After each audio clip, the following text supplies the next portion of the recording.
What's good, guys? It's me, Larry B, coming back at you guys. Another day, another album review. I know it's been a while since I've actually done an album review, but it's been a lot going on, man. My father, he passed away. He got killed in a work related accident. Had to do the funeral and everything like that. And of course, it's always the shit after the funeral that's really unnerving. If you can understand me, but I just thought I'd take the time and get you guys another album review. So, an album I want to talk about today comes from one of my favorite hip hop duos. You know what I'm saying? Like this group, saying that they're a hip hop duo don't really justify it.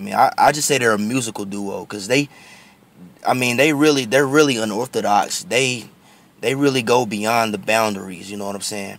And I'm talking about Outkast. You know what I'm saying? Outkast, a southern musical duo from Atlanta. You know what I'm saying? They've been active since the early 90s. Although recently, they've been on a hiatus and, there hasn't been much material coming from them, new material.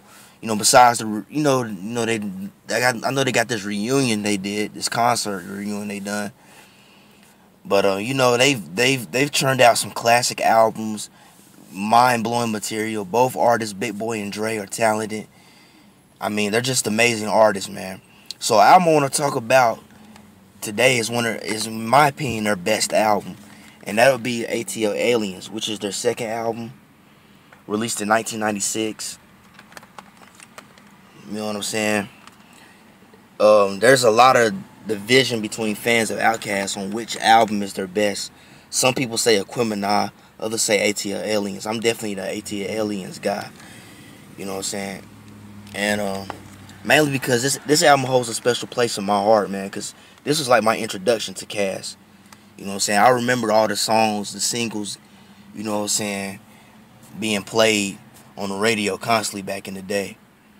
But so to go ahead and start this off, man, with this album, man, Outkast, they took a totally different direction from what they did on Southern Playalistic. And although Southern Playalistic was a classic, their subject matter pretty much centered around pretty much what you expected of most rap artists back in '94. They mostly rapped about being pimps and gangsters and stuff like that. But they did have songs like Get Up and Get Out and Get Something, which featured CeeLo and Big Gift from Goodie Mob, Call It a Wild, Claiming True, Crumbling Herb, you know what I'm saying, Deep, Hootie Hoo. They did have a few songs in there that touched on some deep subject matter, but for the most part it just centered around being pimps and gangsters, like sort of like the cliche material.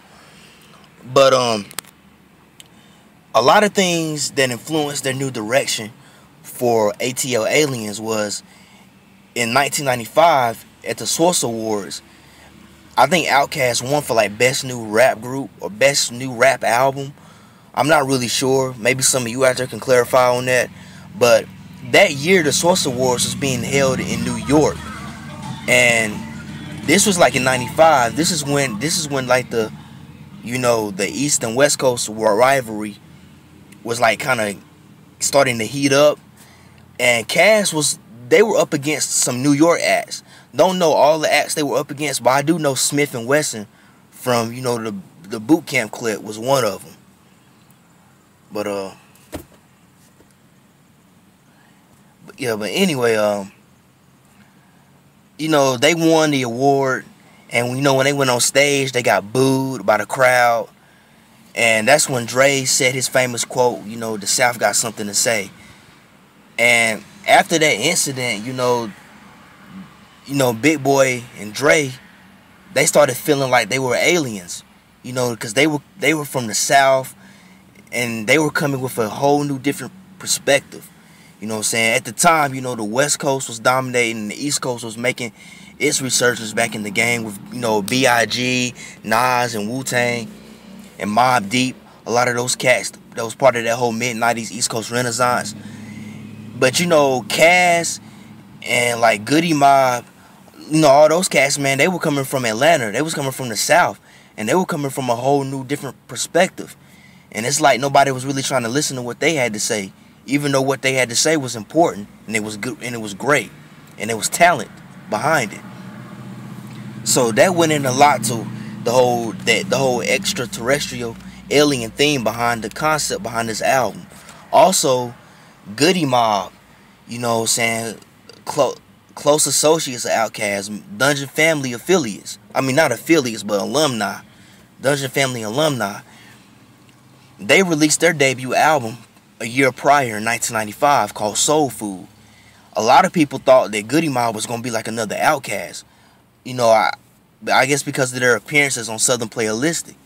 But Goodie Mob came with a whole new... They came with something totally different. If you ever listen to Soul Food, which is a great album, classic Southern album, classic Southern hip-hop album, Goodie Mob came with a whole new direction.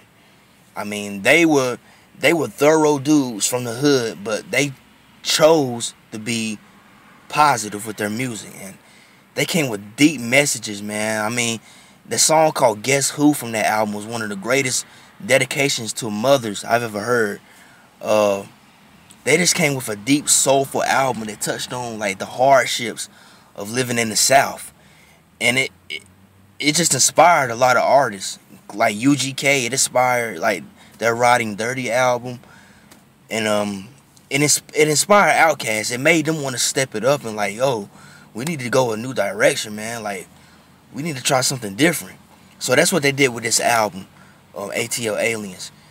Another thing that's significant about ATLiens is that the production falls in line with the whole concept of the album. The production is very spacious, very eerie. I mean, it's like you're going through a sci-fi movie. You know, the album is dark and eerie. You know what I'm saying? It keeps in line with the concept of the record. Also, this was the first album where Cass started producing songs for themselves. As a matter of fact, ATLiens and Elevators, Me and You, were both produced by Outkast, along with a few other tracks. I think Over the Woods was also produced by them. But yeah, this was the first album where they really started doing their own production. And I mean, they did a great job, you know what I'm saying? You know, I mean, ATLiens, that song, I mean, come on, that's one of the best songs that Cass has done. You know what I'm saying? And that's also one of the singles from the album. Jazzy Belle was also another single, but it was released in a different version. The version that was released, at least on video, was like a remix that featured Babyface singing the hook. Elevators, man, I mean, that's one of Cass's most well-known songs. I mean, everybody knows that song because of the hook. You know, me and you, your mama and your cousin too. Everybody knows that song. Everybody knows that hook. I mean, so that's become a staple amongst Outkast fans, man. And you know, the subject matter of this album is very deep. You know, both Dre and Big Boy was going through some personal changes in their life. Dre, I think he had recently started dating Erykah Badu. You know what I'm saying? He was going through this whole period where he was finding himself. You know, he let his hair grow. He had freeform dreads that you probably seen in a lot of the videos that they did during that time. I think he became like celibate. He tried celibacy for a year. He started reading a lot. He had dropped out of high school, went back and got his GED. He just started really like trying to find out who he was. You know, Big Boy, he had just became a father. You know what I'm saying? And also his aunt, during the recording of this album, she died. His aunt, he was very close to. Big Boy is actually originally from West Savannah, Georgia, but he moved to Atlanta to live with his aunt because he wanted to start a career in music. And he was very close to her, and she died during the recording of the album. And you hear him touch on that on the song called Babylon, on his verse song, where he's talking about the feelings he's possessing for Renee. That's who he's talking about, his aunt Renee. She died. And you know, they touch on a lot of things, you know, like how their response to how they were treated at the Source Awards that year prior, with songs like 13th Floor, Growing Old, which also features a spoken word part from Big Rube, another Dungeon Family alumni. You know, he's known for doing like the spoken word interludes and introductions and stuff on a lot of the Dungeon Family's albums. But great, just great song. Millennium, man. Millennium, I think, is the best track on this album. It's definitely my favorite track off this album.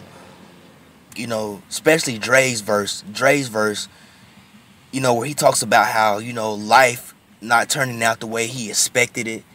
You know what I'm saying? People like working hard, killing themselves, striving to reach that American dream when it's really just a nightmare. There's the so-called American dream where you're living in a nice house with the picket fences. It's really just an illusion. It's not real. It's fake. You know what I'm saying? And his verse, man, and was just ill. You know what I'm saying? It was very relatable because in a lot of ways, the shit that he said in that verse is how I feel a lot of times and how I think. You know what I'm saying? So it was just cool to hear somebody else feel that way. Makes you feel like you're not. It makes you know that. It lets you know that you're not alone. Then of course the 13th floor growing old. Big Boy, he had his verse is my favorite on that part. His whole delivery, the way that's one of my favorite things about Big Boy. A lot of people give Dre all the credit, which don't get me wrong, Dre is a dope MC. He's one of the greatest MCs in hip hop. But Big Boy, I mean, Big Boy has one of the illest flows and deliveries. Big Boy has that uncanny ability to. It's like he's right on the beat. It's like a beat is trying to get away from him, but his delivery is like just right on the beat's ass. I mean, he can just flow miraculously on a beat, man. And lyrically, man, he is dope. Even though he has more of like the streetwise flow, I mean, like lyrical skills as opposed to Dre has more of the kind of like more like philosophical kind of out of this world type lyrics, you know what I mean? But definitely a dope album. Mainstream, which has Cujo from Goodie Mob on here, and that's another dope song. Definitely a great song to ride to. You know what I'm saying? Mainstream, that's another good song, man. All in all, man, all I can say, man, is like this is just a great album, and I don't care what anybody say. This is Outkast's best album. I know a lot of you Aquemini fans are probably gonna jump out at me or whatever, but I'm a ATLiens man all day. Don't get me wrong, Aquemini is a great album too, man, but ATLiens is the one for me, man. Like I just feel like this is the best album in Cast's discography, man. So and this album is still in print. You can get this album at Best Buy. You know what I'm saying? Like for $7.99, pretty good price. But you know what I'm saying? I highly recommend this album. Definitely cop this record. You will not be disappointed, man. And it's a great introduction to Outkast, especially for people that may not be that familiar with them. Besides maybe like, you know, songs like Hey Ya and like Roses and you know, The Way You Move or Miss Jackson. I mean, definitely get this album, man. You won't be disappointed. And that's it for today. I hope my information, I hope it enlighten you and maybe persuade you to maybe get more into Outkast or maybe find this album ATLiens and purchase it. But you know, tell me what you think about the album, man. If you think it's a great record, if you already heard it. But anyway, as always, love, peace, and happiness, and be blessed. I'm out.